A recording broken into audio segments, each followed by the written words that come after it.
Good morning. I am WaywornWyrm, and welcome to my channel. And welcome to Chapter 5 of Sun Tzu's The Art of War. Chapter 9. The Army on the March.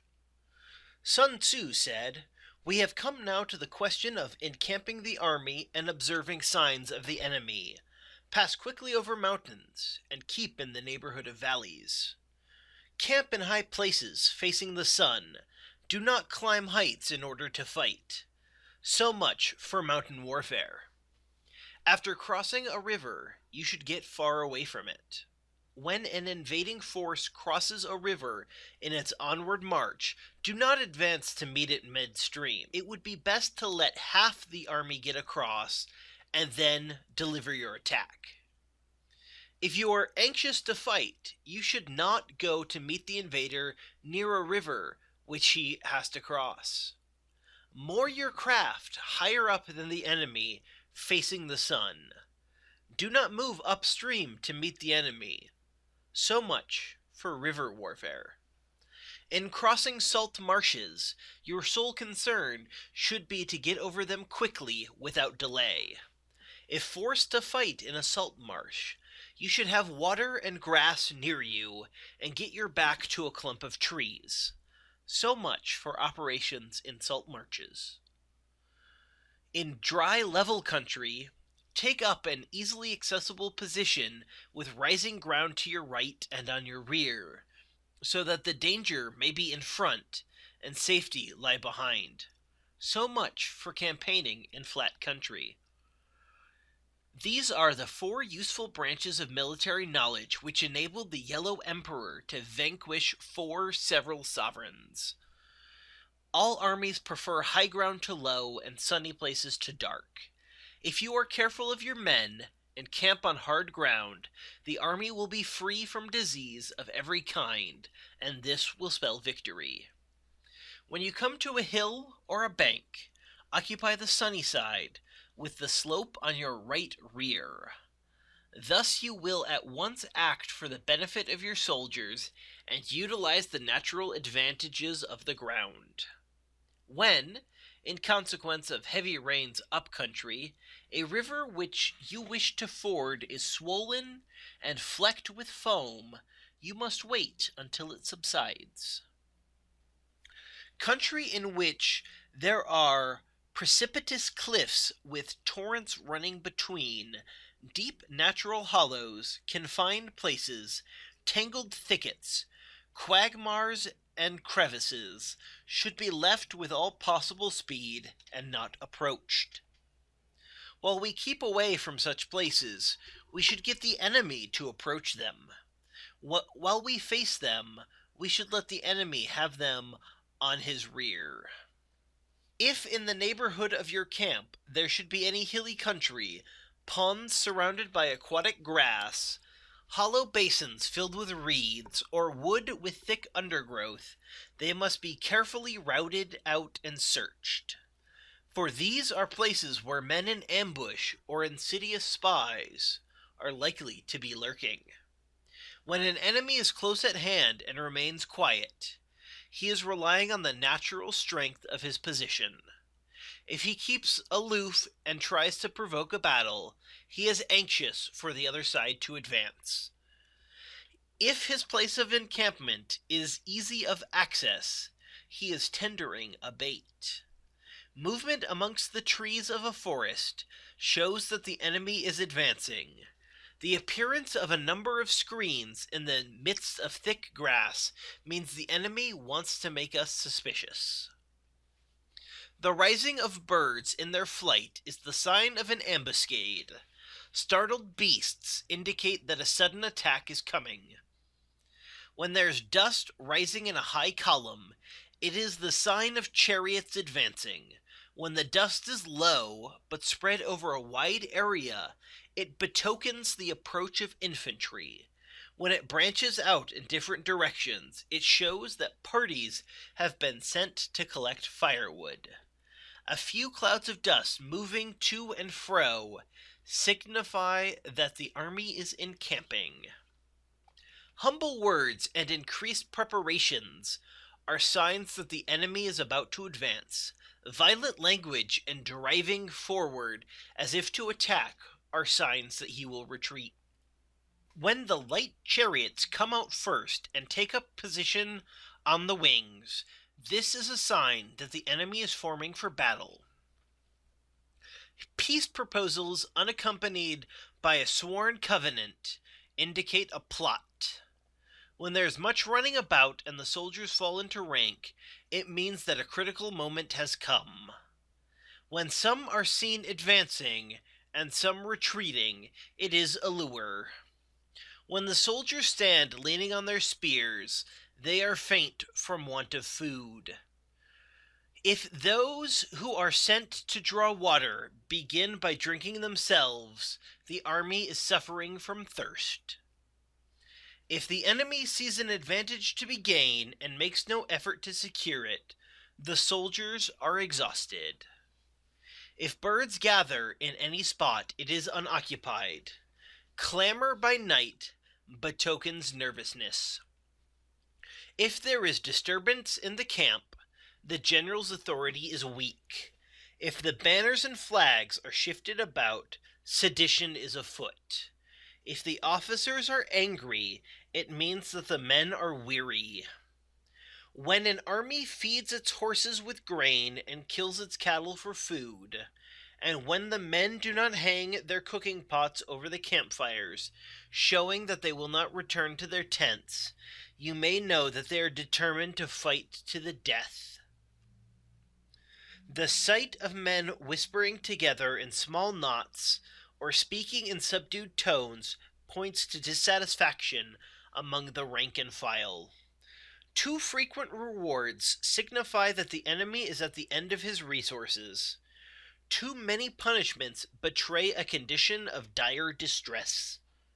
To begin by bluster, but afterwards to take fright at the enemy's numbers, shows a supreme lack of intelligence. When envoys are sent with compliments in their mouths, it is a sign that the enemy wishes for a truce. If the enemy's troops march up angrily and remain facing ours for a long time without either joining battle or taking themselves off again, the situation is one that demands great vigilance and circumspection. If our troops are no more in number than the enemy, that is amply sufficient. It only means that no direct attack can be made.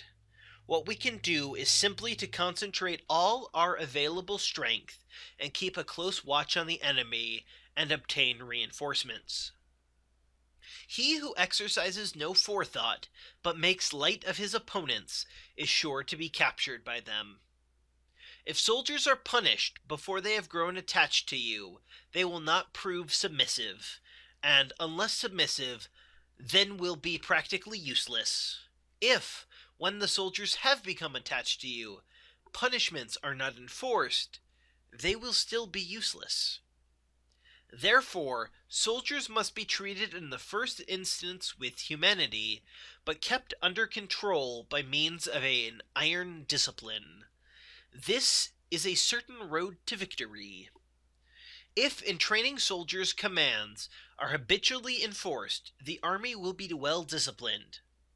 If not, its discipline will be bad. If a general shows confidence in his men, but always insists on his orders being obeyed, the gain will be mutual. Chapter 10. Terrain. Sun Tzu said, "We may distinguish 6 kinds of terrain, to wit, 1. Accessible ground, 2. Entangling ground, 3. Temporizing ground, 4. Narrow passes, 5. Precipitous heights, 6. Positions at a great distance from the enemy." Ground which can be freely traversed by both sides is called accessible. With regard to ground of this nature, be before the enemy in occupying the raised and sunny spots, and carefully guard your line of supplies. Then you will be able to fight with advantage. Ground which can be abandoned, but is hard to reoccupy is called entangling. From positions of this sort, if the enemy is unprepared, you may sally forth and defeat him. But if the enemy is prepared for your coming, and you fail to defeat him, then return being impossible, disaster will ensue. When the position is such that neither side will gain by making the first move, it is called temporizing ground. In a position of this sort, even though the enemy should offer us an attractive bait, it would be advisable not to stir forth, but rather to retreat, thus enticing the enemy in his turn. Then, when part of his army has come out, we may deliver our attack with advantage. With regard to narrow passes, if you can occupy them first, let them be strongly garrisoned and wait the advent of the enemy.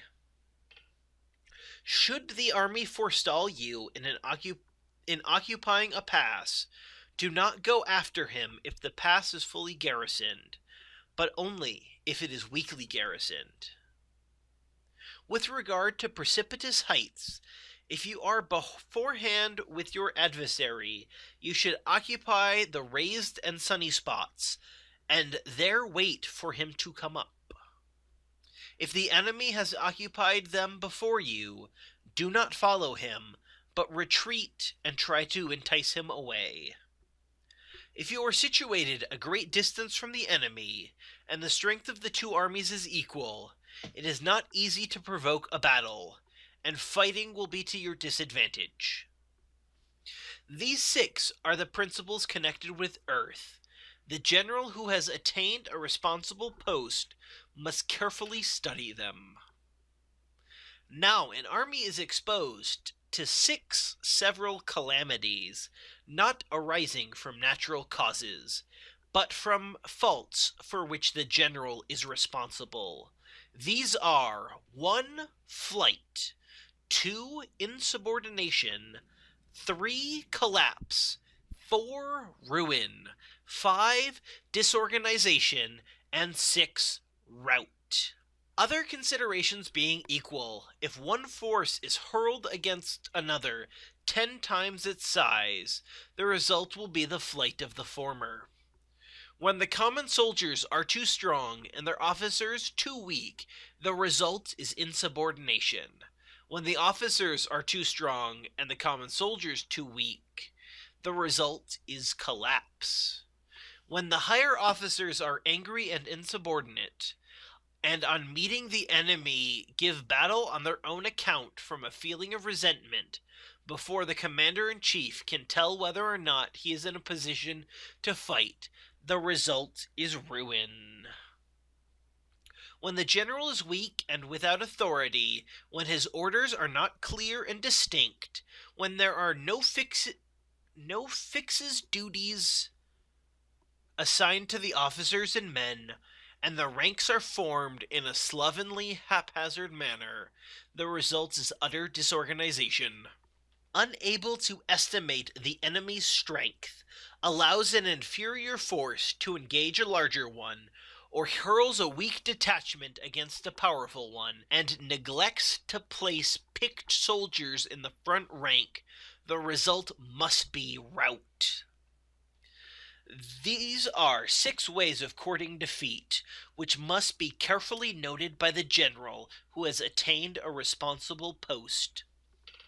The natural formation of the country is the soldier's best ally, but a power of estimating the adversary, of controlling the forces of victory, and of shrewdly calculating difficulties, dangers, and distances, constitutes the test of a great general. He who knows these things, and in fighting puts his knowledge into practice, will win his battles. He who knows them not, nor practices them, will surely be defeated. If fighting is sure to result in victory, then you must fight, even though the ruler forbade it. If fighting will not result in victory, then you must not fight, even at the ruler's bidding. The general who advances without coveting fame, and retreats without fearing disgrace, whose only thought is to protect his country and do good service for his sovereign, is the jewel of the kingdom. Regard your soldiers as your children, and they will follow you into the deepest valleys. Look upon them as your beloved sons, and they will stand by you even unto death. If, however, you are indulgent, but unable to make your authority felt, kind-hearted, but unable to enforce your commands, and incapable, moreover, of quelling disorder, then your soldiers must be likened to spoilt children. They are useless for any practical purpose. If we know that our own men are in a condition to attack, but are unaware that the enemy is not open to attack, we have gone only halfway towards victory. If we know the enemy is open to attack, but are unaware that our own men are not in a condition to attack, we have gone only halfway toward victory. If we know that the enemy is open to attack, and also know that our men are in condition to attack, but are unaware of the nature of ground but are unaware that the nature of the ground makes fighting impractical, we have still gone only halfway towards victory. Hence the experienced soldier, once in motion, is never bewildered. Once he has broken camp, he is never at a loss. Hence the saying, if you know the enemy and know yourself, your victory will not stand in doubt. If you know heaven and know earth, you may make your victory complete.